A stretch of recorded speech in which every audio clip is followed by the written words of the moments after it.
glad to have you around for another stream. So this one is quite a special one actually because we have Red right over here that you've been interacting with on Discord and Twitter and Reddit and pretty much everywhere there is crypto discussions. So we we know you've all been waiting for the strategy live stream, and that's coming. But we wanted this stream to be more interactive and to be more about what the community has been asking and kind of loop in with you guys and see, have a more like a friendly discussion between all three of us and see answer your questions and see what you guys want to learn about TKN, about our asset contract, about the wallet, and about overall what's coming next. Yeah. So we have your community questions that we've been taking on Discord, of course, but the mods also had quite a few questions, so we're gonna start with these ones. Yeah. So Q&A with the mods today. Let me back up a second and say I want to thank the mods for coming over from all the corners of the world. We're here, of course, with Red, so thank you for coming over. And somewhere out of frame are our other mods, Jackdaw and F-Out. So thank you all for coming. So it's really cool. Obviously, F-Out I've seen the most already, but everyone else is the first time in real life meeting. I guess the other things, sorry, I'm just reading off my notes. Yeah, I wanted to quickly ask, like, what is actually the origin of your username, your on-screen name? Oh, Redemption? Yeah. So because every time I read it, I think Red Dead Redemption. Oh, gotcha. But I don't know if you're a gamer or not. I actually am a gamer, yeah. But it comes from MIRC, the old chat protocol, like really old days. Yeah. I think I was like young when I was doing that, like 16 or 17, and I see. And I think I made a girl mad or something that I was like trying to flirt with, so I changed my name to Redemption, trying to redeem myself. But the reason it's actually missing the second E in Redemption is because there was a character limitation in IRC. But I've literally carried that chat name like for 18 years now. It's just well, now you know. There you go. Yeah. That's funny. So, do you want to read the questions? I guess last thing is the original format for this meeting, this live stream was going to be that we were going to do a strategy meeting, a strategy live stream. Now, when I was preparing that, like the whole, everything I wanted to talk about turned out to be like a lot longer than I think I could fit in like one live stream and still be able to combine it with like the mods being here. So I think that's going to be literally a different live stream where I'm going to like cast my own, like share the screen. Yeah, like share my screen and just have a microphone there. No need for an actual camera, even though I could use like the camera obviously on my laptop. But that'll be up to Akil when we do that, hopefully soon. And I've prepared like stuff because I think otherwise it would just get too complicated if I'm just talking directly without being able to show. So this now has become completely dedicated to a discussion with the mods and all the questions that are out there. So yeah, that's exciting. Yeah, you want to get started, man? Sure. Just if I can say thank you, Mel, for having us all our mods. Kind of putting up with all of our questions and harassment and stuff like that. Yeah, well, but we kind of talked it out. I mean, it's all for the best, right? I mean, yeah. You know, and just making sure communication is like one of the most critical things, right? And yeah. We don't always get to peek behind the curtain, but it's cool to come here and just like meet the team and see everything's real. And then when you're talking face to face, like it's kind of like more tangible. Like you feel like you can get a better read on people, and then just coming here and just talking to every single individual who works here is like so passionate, and like you can really see the fire. It's like it's so much different than like just getting some typed text response from Mel and saying like, oh yeah, stuff's coming soon, we got all this stuff planned, but you can kind of see here it's like very tangible. It's like it's very exciting in that one way. Yeah, I agree. But I guess we can jump to the first question. It's kind of like a mishmash of like what everybody constantly asks in the chat. But like really the best way to frame it is, you know, you've gone through your launch of the product, which is awesome, by the way, right? Like 90%, they say 90% of like all ICOs were scams or like have failed and run out of money. So like you're literally in like this very small percentile of success, right? So like, you know, there's definitely like congratulations and kudos for delivering a product that the ecosystem actually needs, right? Not like some random I mean, it's music coin or something weird, right? right. Like we need self custody or non custodial wallet, control of our own funds, and then the whole industry needs monetization of those funds, right? And that's Yeah. really what attracted me to ICO, right? But so you've launched this awesome, really cool product, but like the ICO was like ultimately like based on selling as like a TKN token, right? Yeah. In the asset contract that's backing that. But we kind of haven't heard about that second half of the product in a while. And then what that ties to is like your community, right? Your community is basically people that hold that token. And so they kind of want to know, like, now at this point, okay, we got the card and the product. Like, tell us about the asset contract we've heard about. Like, tell us about like the potential utility of the coin and things that you're brainstorming to kind of bring us like all together as one community to be like the bank of the people, right? That's kind of the thing that you've touched on as the bank of the people. That's right. So you can kind of bust that out us a little So bit. that's quite the question. Yeah, I would indeed start off by saying that I think that is ultimately the goal, to create a system where we really have built a bank of the people. So in Misha's most recent talk at ETH London, where Vitalik was present, indeed about 5 minutes of his 10-minute talk was about that we want to build a platform that has participation built in, right? Because fundamentally the way the world works today is that with banks, that banks' incentives are misaligned with the incentives of their own, customers, right? Where banks are trying to maximize profits for their shareholders and not necessarily give as much value as possible to their own users.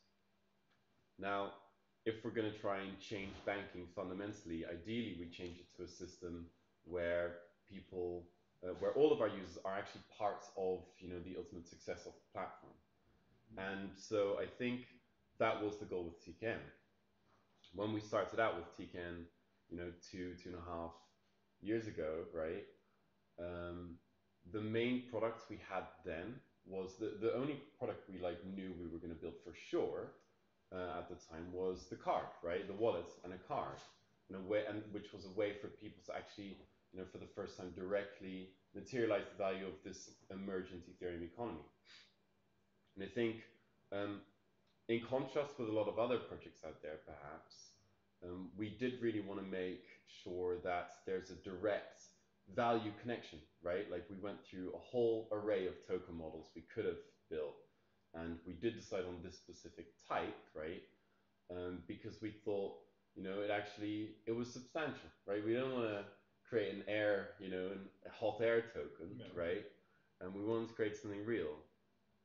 And I think that is still the spirit behind everything we're doing today. As time goes on, we're going to expand services, and as it currently stands, right? TKN has the function we originally said it would have. Like nothing about that has changed. Of all the aspects, really, like TKN is probably as close to the white paper, more so than like other elements probably, and like everything we've built is like pretty damn close to the white paper. So I think where we're trying to get to is that as we add services, everything will be parts of TKN. Now this is where like things start to diverge within the company, because I'm of the impression that we could build a system ultimately where the company doesn't even need to take like a separate fee for anything, that we can fund ourselves from TKN directly. But it's too early to decide.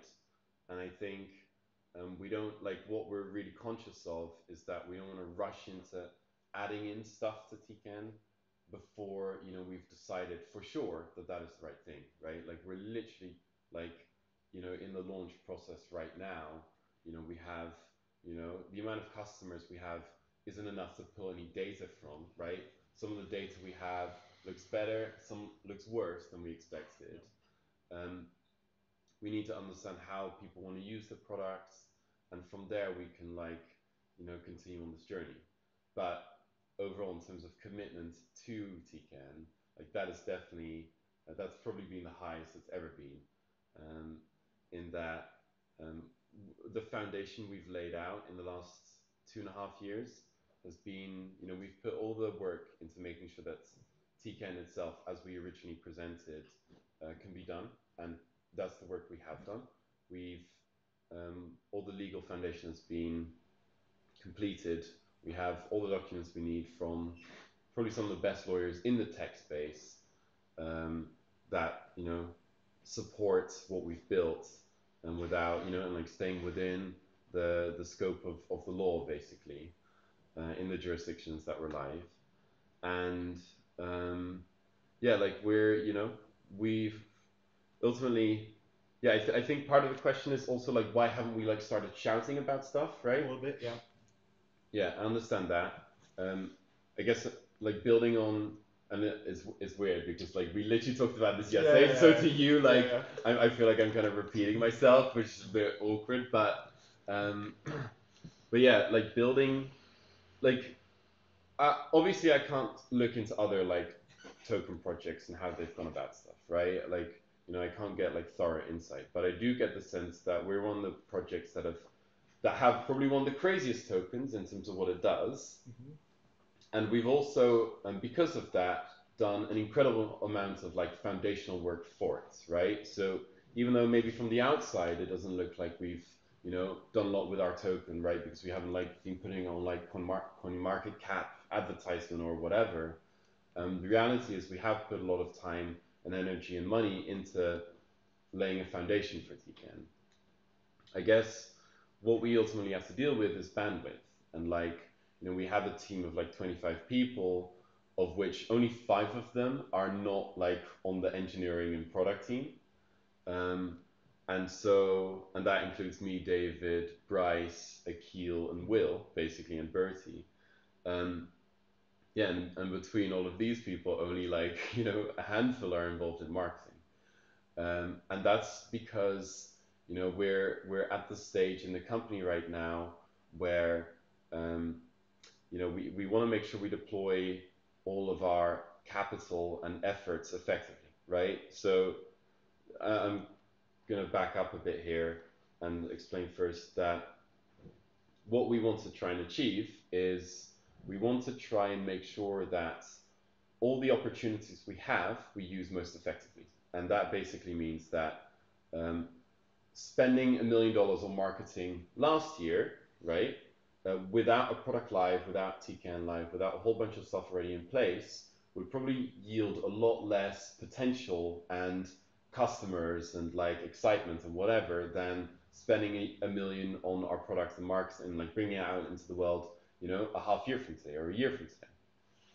And this is like the trap, right, that we can like fall into, where there's no doubt projects have been on both sides of the spectrum, where a lot of them have like put incredible amounts of time and energy and marketing of their team, or time and energy and money into stuff probably before they should, right?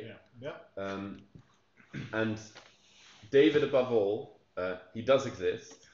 I met him.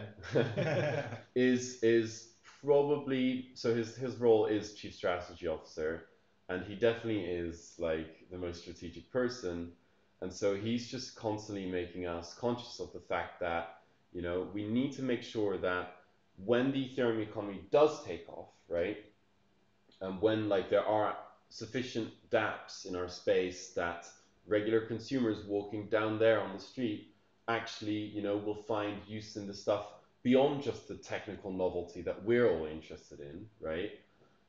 That we're ready, that we're there, and that our product's ready to take, make use of that, right? And in contrast with all the 90% of ICOs you were talking about earlier, who died, we want to make sure we don't die before that actually happens, right? Mm-hmm. And fundamentally, we don't know when that's going to happen. That could be, hopefully, it's like a year from today, or 2 or 3 years from today, but it could be 5, right? The internet took, I don't know how long, but like, the time between the dot-com boom and like people actually using the internet a lot was quite significant. And I think, thankfully for blockchain, it's going to be shorter, but we want to make sure that we're one of the companies that see it through, and fundamentally we think we'll be in one of the best positions, because we'll have the most experience, we'll have a product that's like literally ready to go, you know, so well integrated and all this stuff. So that's fundamentally coming back to the point why almost all of our time and energy and money is being put into product and development. And that means the rest of the team is quite small, and that means our bandwidth is quite low. And the products we've been spending most of our time on the last 2 years is fundamentally the wallet and the card. And that means that right now, the priority for with the limited capacity we have to do marketing is being put on those two things, right? When we're in a position where the card is out there, it's being sustained in marketing and whatever, right? Like that's like we know how to do that properly, right? And we've grown the team there a bit.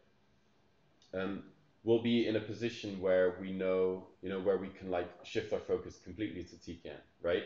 Which, just to be clear again, we have done a lot of work for. It's more being work behind the scenes, right? We've been investing a lot in it, and we have yet to reap those rewards ourselves, right? We're just as conscious as everyone else, and so we think, you know, spending all of our valuable time right now on the product gets us the furthest, which ultimately will be a foundation for TCAN itself, right? Let's say we did the reverse and we only were talking about TCAN, you know, people would be like, you know, what are they doing, right? They don't even have a product, right? They're just pumping hot air, right? And so we think we're taking the right approach, but yeah, that doesn't mean, you know, everything happens as quick as we all want. But we're just trying to make sure that not only are we, you know, in the 10% of companies that survive the crypto winter, we're also going to be one of the companies that actually succeed and like, you know, rule the space, right? Like that's our goal, and like we're trying to maximize our likelihood of getting there. So to ask that was a the first question. Oh yeah, so like a kind of a follow up on that, because Go ahead. I guess there was like a lot, but yeah, I guess you touched on like one half of it, which is like the marketing part of it, right? But like for me, as being a moderator with my two other buddies, we're very concerned about growth of the community and seeing influx of users, right? So you know, and one example I use was, you know, I go to X bank and I get their debit card, and now I'm a customer of X bank or whatever. But that doesn't mean I go hang out with a community or whatever. I just have their card and it's in my wallet. It's a function, and I worry people download Monolith wallet and get the card or whatever. And if we're supposed to be like a bank of the people, like we really need a community, right? So those people have a place to come and they kind of understand. So like, but that isn't necessarily marketing per se. You know, it's more taking a hard, really like focused approach towards the community and saying like, you know, like these guys have been here kind of for 2 years holding this coin. And now we have the product launch, but we still like long term. You laid out like a lot of really cool stuff for like TCAN, but like, is there lower hanging fruit that we can do to the community and recognize the community, whether it's, you know, giveaways or airdrops or, you know, TKN only meetups or like a TKN like shareholder meeting where you kind of prove that, hey, I've been a holder of, you know, X amount of TKN, right? You know, because those aren't things that take a dev build to give you a special premium card or like all these, you know, things that you have to build out. It can just be a concerted effort to say like, you know what, like let's on a quarterly basis or whatever it is, let's kind of like work with our community and specifically looking at that. It doesn't have to be some big PR ad or everything. It's just kind of like, hey, we recognize you guys are there. Like, what can we do to kind of continue to build that relationship? Because some other groups do that, right? Like they do airdrops or whatever it is. And like, I don't want this to be about like financial stuff, right? But I really want to think about it. If I'm in a participatory bank, like what's going to draw me in there so I have conversations and I'm really excited, right? And so the asset contract does that and kind of seeing the growth. But like, again, I'm talking about just more of like the social component, right? Like what we can do in Discord and things like that. Yeah, I think you're spot on, right? I think this is an area we don't focus enough on. Fundamentally, I hope that with Akil recently joining, that together with Bryce and myself, we'll be able to expand our abilities there. Yeah, it's been really busy in the last few months, like focusing and preparing for like the product launch basically. Now that we actually have an influx of like customers from outside of our own like TCAN community, I think like it starts to make a lot of sense to like really put a lot of time into this. Um, so like all the community events we've been attending recently, there's definitely like an increasing like line with regard to how much we're known and how like people are like, oh, the Monolith, guys, or Like at the bar we went yeah, to. Yeah. exactly. And I think yeah, that's like we need to find a way to like turn that into like a machine, right? To like have that become a positive feedback loop.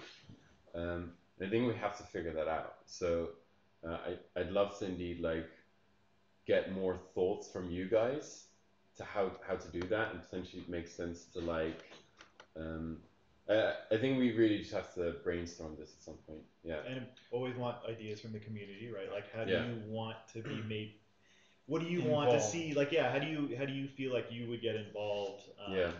Like in a participatory bank that would want you to come tell your friends, like, hey, ditch your bank, not only because of this product, Yeah. but like just as you said, you're a customer of a company that wants to maximize their profits, fractional reserve, do all this weird stuff with your money, and then only give you like the smallest amount back, whether it's like some 2% cash back or some very tiny percent interest, right? Yeah. And then they use all these gimmicks to gain you as a customer. Mm-hmm. So definitely we want to hear from the community, like, do you want some free T-shirts, or would you be interested in like kind of like a private shareholder kind of meeting where Mel kind of does a screen share, and here's a roadmap, or something like that.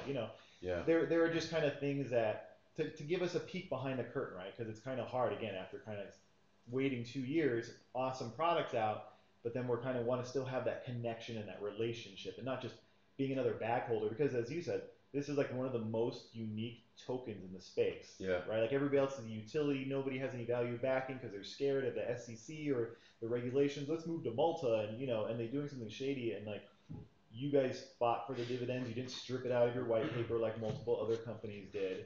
Like you really stuck to your guns, and now you have it. And so like that's why a lot of us are like, man, you actually have like the best token out there, right? So not to continue to beat a dead horse, it's just like all of us are like, dude, we're so excited. We're like one of the real bag holders that have something cool. Yeah. Like let's really get ourselves like distinguished from everybody else, and not just some lame utility token, right? But like, so again, not to beat a dead horse. So I guess we can move on to that. Yeah. No, I agree. It just needs to be thought about. Yeah. Yeah, in terms of low-hanging fruits you were mentioning, it's more of my issue, I guess, on the front of making sure that everybody knows about the unique mechanism of TK and how the asset contracts work. And we definitely have some things coming up on this one. But I think one thing that's pretty exciting is we see the volume of top-ups made with TK and kind of picking up. And so I think people, because that was one of the hypotheses, is you can come at TKN from two ways. Essentially, you can come from a pure token perspective, or you just a speculative approach, or you like the token and you get in. But ultimately, I think this is also one of the key difference we have is because the token and the product are so intertwined together. You can also come at TKN from the perspective of just being a regular user of the card, using it a lot, and then figuring out some ways to optimize the way you use your card, and then you look at TKN because it's the most cost-effective way to do that. And I think this is definitely something starting, but we need to like make this more clear. Yeah. And make also shine the light on the other side of TK, which is the cash and burn and getting your share out of the profits generated through the card. I mean, I think fundamentally we do want to be able to like expand how much the products and TKN are intertwined. Connections. Yeah. So yeah, like some ideas you've come up with that when we spoke yesterday. Indeed, like that is stuff that we're thinking of doing. It's just a lot of this stuff has to be built. If it's on a product level integration, which is personally what I'm most interested in, I think it's like stuff that so like it takes time away from building other stuff, right? So we literally have to make choices. Do we want to integrate a new DApp, right, and make sure we're like on the cutting edge of like the developments in the industry, or do we want to build these other 5 features, right? We have to make choices, and I think what we're trying to get to is ultimately we want to have like a very simple set of mechanisms that have a broad impact on the products that use this stuff, right? So rather than building like 10 things that are all like minimal that require a lot of like product and engineering time, it would just be a few things that are like really fundamental to like the use of the products. For example, it could be that any type of action you perform like gives you TKN, right? And that would be quite a simple thing to program. No, the engineering team is definitely going to stress out. Yeah, let's move on because I'm conscious of time as well. So Yeah, I guess for again got the prime time. So just so I know, are we able to go over a bit, or do we want to keep it to a specific time? Oh man, I have to be the person that's mean and says we gotta stop. You guys, we're not over, but keep on it going. going, So yeah. that was the meatiest question because that's basically like the culmination of like everybody kind of what asks. Yeah. You know, they want to hear more about in the chat. So obviously we have some other questions, but that was probably like the I mean, biggest question. it's probably like the topic that the second most popular topic that Dave and I talk about, and Misha. Yeah. So it's definitely like we think about this a lot. But we just want to get it right. Okay. Yeah. Yeah, you want to move on? So can you kind of give us an overview of the integrations that you're coming up to the wallet and some of the projects you're talking to? If you can preview us a little bit. I mean, okay. I mean, I would love to preview, but everyone else wouldn't love it, except for like everyone watching and here. I guess I would just say broadly, virtually every project in our industry on Ethereum, like, and even like companies outside of Ethereum, you know, want their token to like work with our products, right? So generally, like the interest from other projects is very large. Now, there's varying levels that we can, you know, have a relationship with other companies. The ones that we're most interested in are ones that also add, you know, potentially add functionality to our wallets. And these are, you know, DApp integrations. Now, the thing is, there are not that many dApps that are like actually directly useful, right? So you can probably count them on like one hand, the ones that are like, you know, like kind of shine in a way, right? That are standouts. And these are all names like we probably all know, right? It's going to be the DEXs such as Kyber and Uniswap, and you know now Ethernex Trustless is they just changed their name. But also, you know, like Compound and DYDX and this kind of stuff. I think fundamentally what we're trying to build, right, and this will be expanded on in the strategy meeting, is that we want to build a service that replaces your bank account, right? Over the next 18 months, that's now about, you know, like close to like 30 months, right? We definitely, I probably think we'll get there sooner. Don't hold me for that. But a lot sooner. But I think that's like basically what's the type of dApps we're most interested in. And I think it's going to be a swap. It's like the top priority. I think that has the immediate biggest impacts on our products. We have an interesting strategy with how we're going to do that, which hasn't been applied in other wallets. We think it'll be a bit better. I'm not going to talk about how, because, but you'll see quite soon. And I think after that, it starts to become stuff that give compounding interest fundamentally. Right now, Compound is like hot, right? Yeah. And it's amazing. We've been reading a lot about it. I think, probably Maker as well will be like, you know, we're trying to decide which one first. And yeah, by that time, there'll probably hopefully be something else on the horizon that's like the next hot thing. Yeah. Where we want to get to, so just finishing off that point, we want to get to a position where if you are a user in our space and you read about the latest hot dApp on like ETH or Ethereum or whatever, you know, CoinDesk, God forbid. Whoops. Then you know you wanna know that, oh, you open this wallet and you'll be able to use that DApp that you just read about, right? You need to know there's a wallet out there that is going to have that integration. And we're doing work to that end. And I'm not going to reveal more than that, but we want to be in the position where everyone knows, download the Monolith app and you'll get access to the best dApps, right? From the day they launch, potentially. So that's what we're trying to do. And to kind of just like wrap this up on the integration, the cool thing is since we have both the card and the wallet, it's not only just about the DeFi apps we could integrate, but it's also about which tokens we could add as toppable on the card, which enable a new use case. So in that sense, Digix was the perfect example of a token that also brings something new, something that is actually, let's be honest, a world premiere thing, because there is no other Ethereum forward gold-backed card, and there is no way you could denominate your bank account in gold and have it like as convenient and easy to use as it is right now. Yeah. And on that one, there are quite a few other Ethereum projects we could have that bring something that is really like unique in going from. Yeah, I think fundamentally it's pretty damn amazing because we're still like in the frontier of the Ethereum economy, right? It's still like a fledgling economy. And we're already seeing stuff like Digix, stuff like CDAI and what have you, right? That are just like kind of mind-blowing, right? Yeah. And this is just the start, right? Yeah.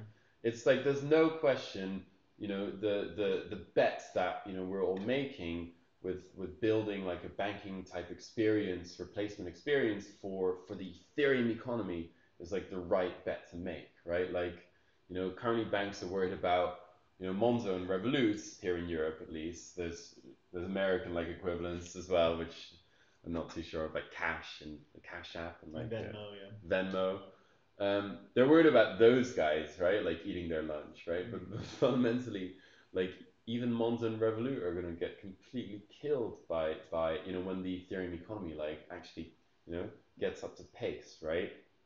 And yeah, there's nothing they're going to be able to do, and we're going to be so far ahead all of these other guys, and we're going to be able to offer services that are just miles better, right? Miles ahead of like, you know, anything a bank could ever conceive of offering. So that's where we're heading. Yeah. Are we? Yeah. Oh, keep going. No. Are we okay? Good on time? You got 5 more minutes if you guys want to rapid fire. But why don't we can go a bit longer. I'm happy to go a bit longer unless the battery's going to run out. Nope, you're the Thunder Chief. No, yeah, go for it. We can go a bit longer. Okay. So like kind of like on what you were saying, but like let's shorten down the time period and to razz you a little bit. When Trello, right?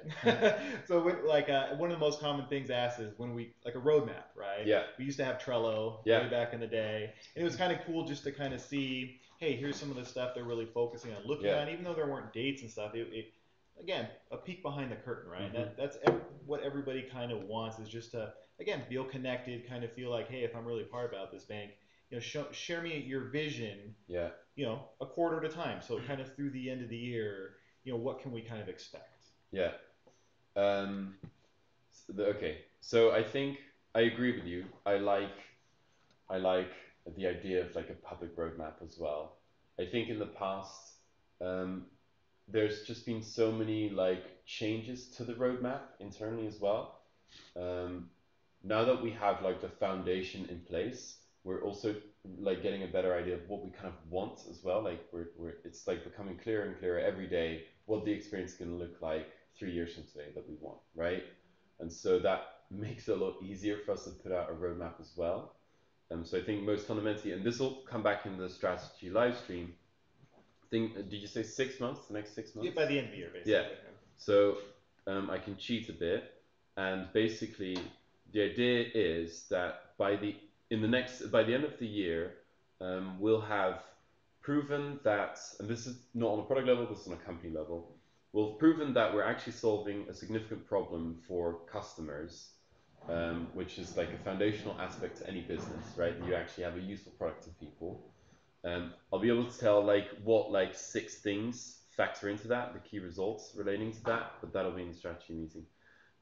We're trying to make sure that our UX for doing a really good decentralized wallet, a contract wallet, and a card is like as good as we can get it in the next 6 months, that it's like really usable.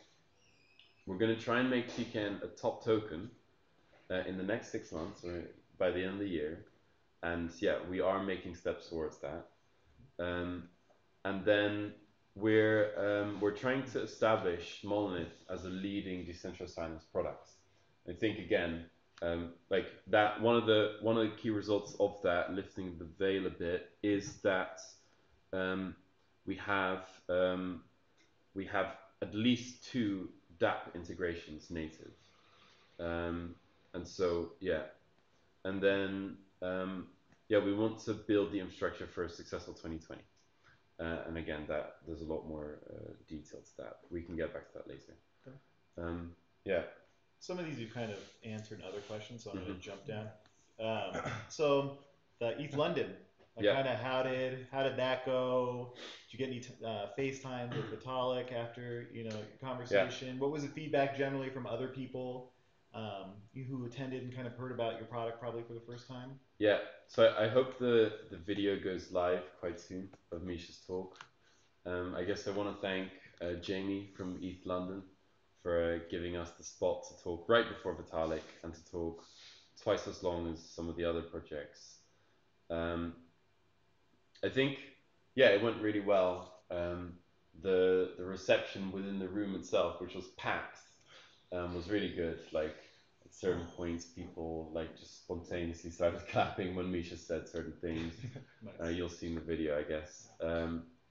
Then, yeah, and this feels like reality television when I talk about Vitalik, but like, yeah, apparently Vitalik was like at the end like really enthused after Misha's talk. He was like clapping enthusiastically. It's so weird to talk about this. And then I love Vitalik. Yeah, we're doing it all for him as well. Then right after, this was before his own talk, so I didn't have a lot of time to talk to him, but I did like walk up to him and like card in hand, and he immediately grabbed it. Nice. I was looking at all the different angles of it, and he congratulated us for launching.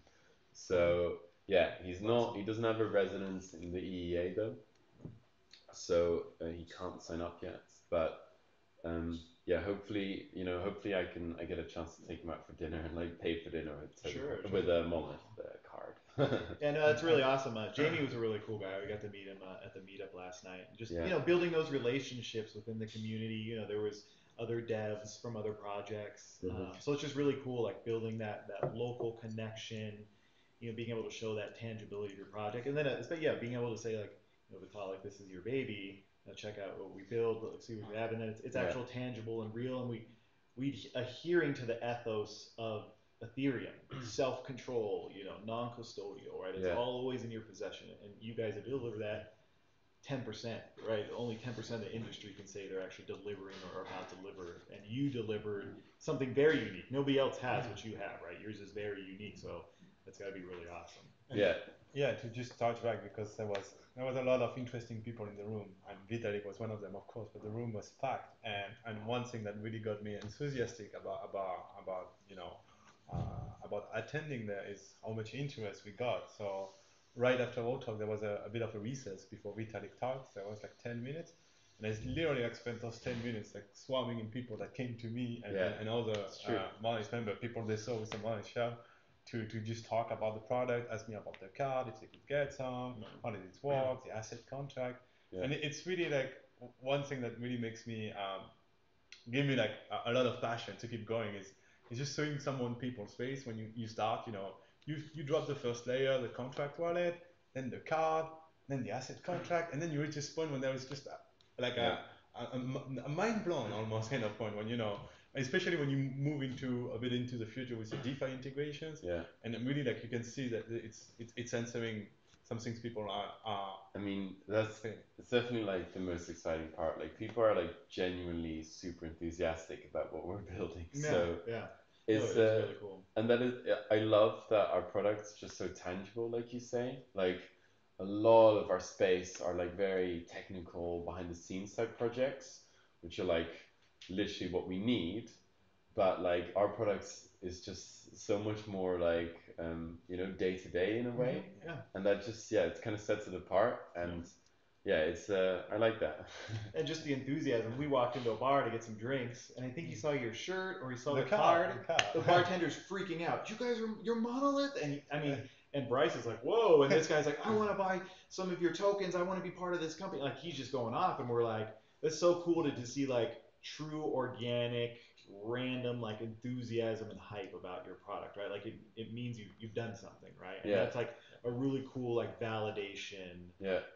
Like for you guys, and then just me as like a random like sitting there, I'm like, whoa, people are actually hearing about this. Okay, just because they're not in Discord, like my sole focus is growing Discord, but you guys are actually like in London making a huge impact, and you can definitely see that, and like you can see that at the meetup, there was people just showing up. They're like, oh, I just heard about you, and it's like wow, and it gives you a much different perspective. Like just coming here, like I was saying, and talking to you guys, and like it changes things, and you're just typing in Discord or somebody, but then again, you see that organic reaction. Oh, I love Monolith, and you're like, whoa, where did that come from, right? So that was really cool and authentic. I think the last thing to add quickly is like the rebrand itself. Like I've had like a whole bunch of people come up to me and say they absolutely love how like crazy and like non-standard it is, right? Definitely, it was definitely the right choice to rebrand. I think, yeah, it like we really have our own personality and character now, and it like I think it's so much more memorable. It's really fundamentally like lays a really solid foundation for us to go out there in the world. It's a real like consumer brand for our industry that embodies how radical this space really is, right? Yeah. So I think, yeah, I'm really excited about that as well. You want to jump to community questions and make sure we get some of those? Yeah, let's Yeah. do some community questions, I guess. Should I just read this in one big group because they're kind of like they're all kind of the same exact thing. They're asking the same question. Sure. They're ultimately. So for all you for Rappaboy out there, we love you. Win Big launch. When will there be co-branded labeled cards issued? Where there will be any new exchange listings soon? So like kind of 1 and 3 were within the same like respect, right? So to kind of big launch, a year and a half ago. So I would say we are currently in like at the start of the big launch. Like it's literally already ongoing right now, right? With the capacity we have, Akil, Amadeo, and Bryce have put an incredible amount of energy into like the Monolith rebrand and launch. I think next time we're going to spread out the information a bit more.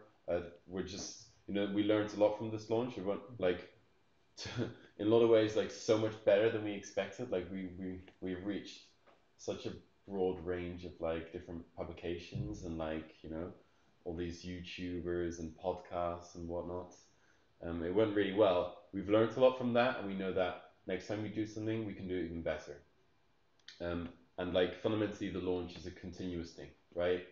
We're gonna try and be in the news a lot. Every time we do something, we reach a milestone, we add a new feature. We're gonna know how to like bring that to the world, right? And this in part also because we recently, we only just got our PR company, right? And so that's helped a lot as well. And we are currently in the big launch, but it's a never ending launch, right? Yeah. Well, yeah, because you still have Android rolling out, so you're gonna have some fanfare around those, and you kind of want to get those guys' attentions, and then you're gonna have your whole partnership strategy, right, that you talked about previously, AMA. So there is a lot of stuff to kind of keep the snowball rolling, right?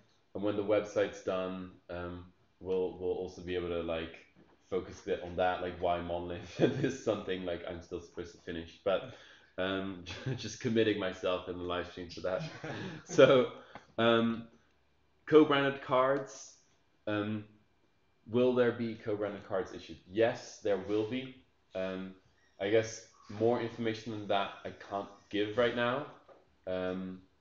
We're trying to make it as cool as possible, and I think we're doing quite well. Some things are still pending visa approval, and up until that point, like to what degree they're co-branded is a bit up in the air. We think we can, we're in a good position though, but I can't commit to anything there. But yes, that is the plan. We want to make it cool and exciting and eclectic. For example, the next gen of cards will probably have like the characters that we have on our website. We'll have them on the cards. And so, yeah, that's an example. And the last was exchanges, right? Yeah. So they're, I mean, they're like, this is being worked on. So right now, what we've done, so Will, our chief commercial officer, has been discussing with exchanges. Up until recently, this hasn't been able to be like one of the major priorities for him because there's just so much other work that had to be done.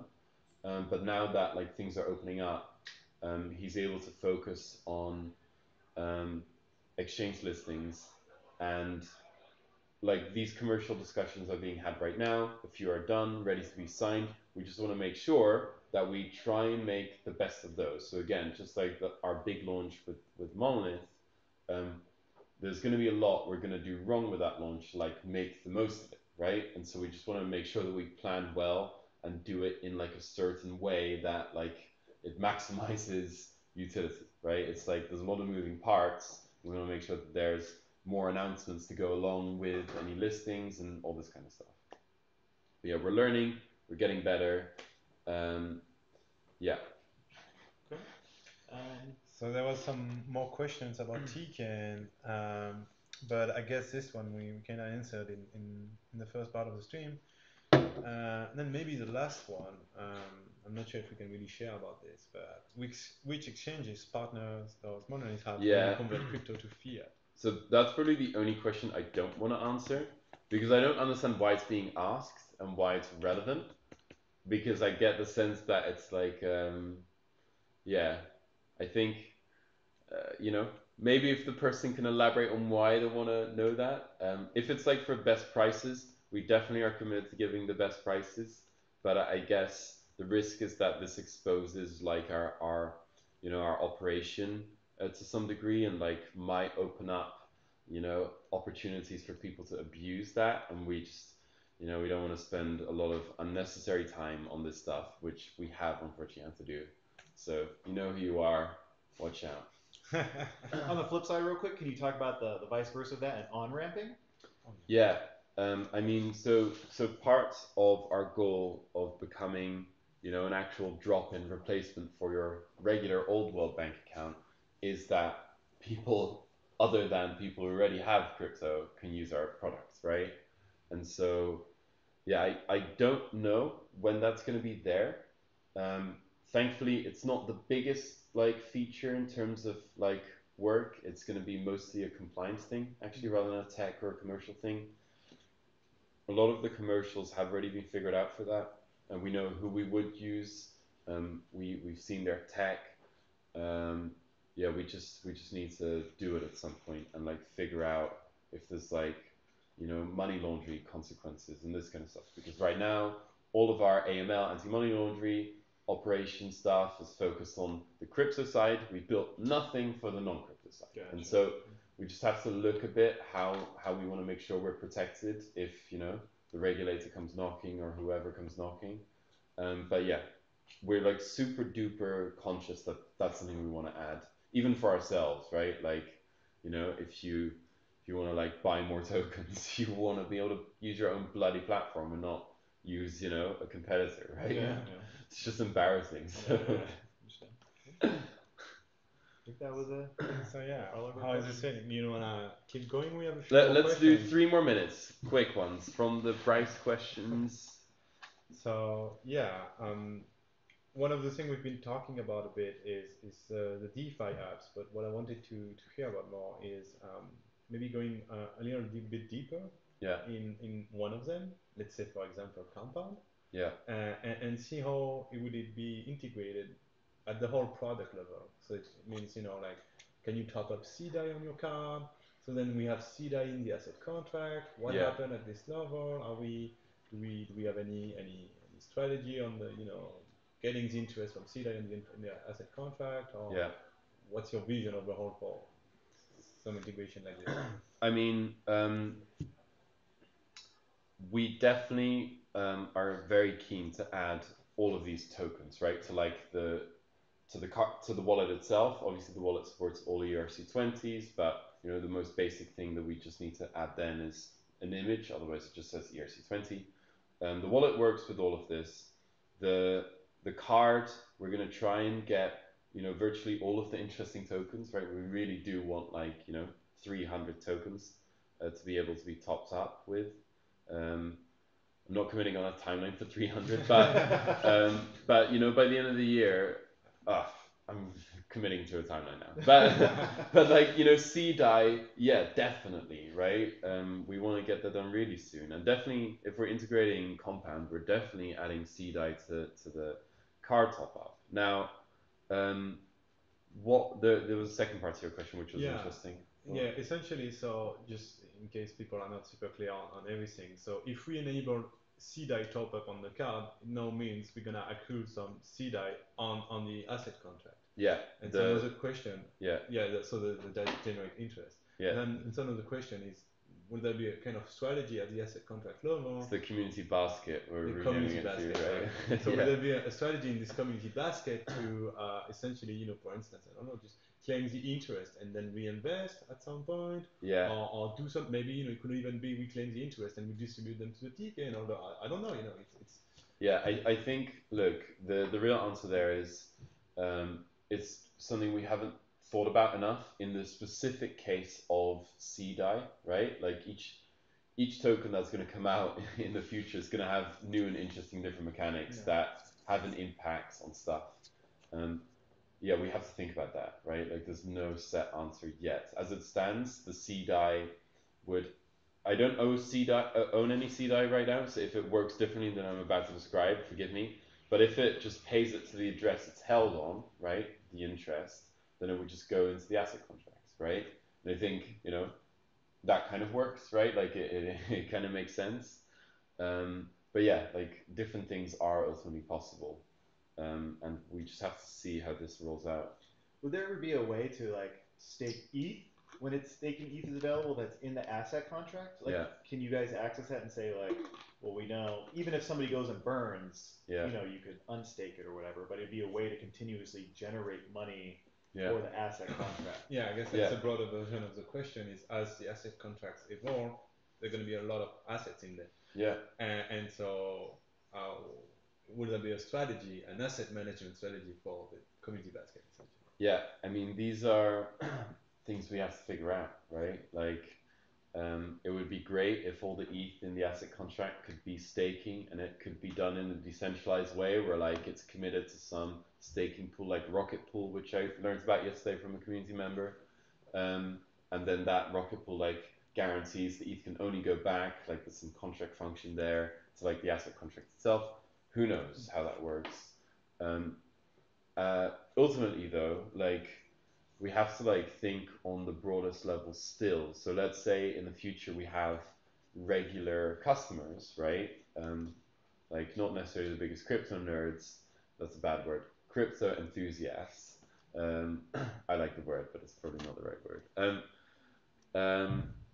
That we want to have a wallet where, if you have ETH in it, right, that somehow it's optimally used, right? So if basically staking is no risk, and by staking your ETH, there's you get 4% per year or whatever it is, that should be almost a default feature, right? That that money that you have in your Monolith wallet, right, is optimally being used, assuming you want that, right? So these are all questions future contract wallet related questions, and just smart contracts in general, DApp related questions that we're all going to find out as an industry together how we're going to do this. But it's definitely I guess I'd like to just make a small point, and this is totally off topic. I think that it's one of the reasons that a platform that isn't fully decentralized, so unlike ETH, potentially something like Libra or any other chain where there is a possibility that a balance gets changed by the authorities that control it, that run the network. I think that poses a fundamental incompatibility with the idea of a decentralized economy, where let's say a Libra user I'm not throwing Facebook on the bus, right? Like, you know, if this gives you ideas for how to mitigate it, great. Let's say a Libra user has, you know, put like, you know, their tokens in like Compound and in like, you know, 5 other dApps, right? And Facebook suddenly decides, oh, we don't like that user, right? And like seizes their money, right? Deletes their money or whatever, right? Then the problem isn't for the user just now, it's actually for all the dApps that are actually using Libra. Because some, you know, what if like 50% of all Libra is in, you know, of all like the money inside Compound is Libra, right? Well, suddenly Compound will be like, you know, in like past its liquidation point, right? Like the idea, like the smart contracts economy fundamentally relies on the fact that a balance will not be messed with. The moment you can mess with a balance, right, and like basically mess up the contracts, right, things go horribly wrong. These things are completely opposed. And so what this kind of means is that a decentralized dApp economy really like, you know, will have like some serious issues to like emerge in, you know, on like a chain where like you can't guarantee that your dApp will always know exactly, you know, how it's going to be able to use the money, right, that's being fed into it, right? Yeah. It's kind of like, yeah, a bit short-sighted in a way. Anyway, I don't know if like Libra even like works like that, where they can like seize money. Yeah. But like, you know, we've seen balances change on like, you know, other platforms that aren't, you know, as distributed as Ethereum, but that are run by like 21, you know. Oh. Anyway, so Maybe last question. Yeah, Last to wrap this up, because it's something a lot of people are asking about and waiting for, is maybe we could talk a little bit about Android. Yeah. So, especially more, I've been getting a lot of questions on how do we view the rollout. So, I guess okay, people, Twitter people can know now. We've been sharing a list on Discord, giving a bit of an early access to this waiting list or Discord community that is going to be the list we shoot from the first invite. So we're going to have a first rollout phase of about 100 people to get in. But then after that, what's the plan for the rollout? How do you see it happen? This is I'm probably the wrong person to ask this question. I know that our app was recently approved on the Google Play Store, and that you can now download it if you have a Monolith email address. How do I get one of those now? Yeah. Otherwise, it's gonna go through. I'm not quite sure how it's being done. I haven't. I literally get the APK from like Slack myself, from like one of our Android devs. So I think we basically the idea is that last I spoke with Misha, and don't hold us to this, but I believe the idea is that we're going to have a few weeks, you know, 4 or something worth of time with, you know, maybe like 50 or so users that are actually actively using our products, the Android wallet, before we like, you know, we're happy to like bring it to the App Store for anyone to download. Now, obviously, if in those 4 weeks there's like 15 bugs that we uncover, and you know, we have to fix stuff, then you know, a bit more time would go by, and we could like obviously allow a few more people to come in as like testers and whatever. Yeah, none of this is like actually from one of our product managers, so I could literally be wrong by half, by half, but that's like the general idea. Yeah. All right. Okay. Cool. So look, again, thank you, Red, for being part of this live stream. Thanks for having me. That was great. Yeah, good work as well, Bryce. Yeah.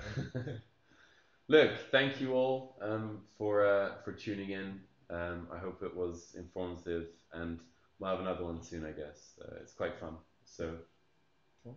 See you for the next one.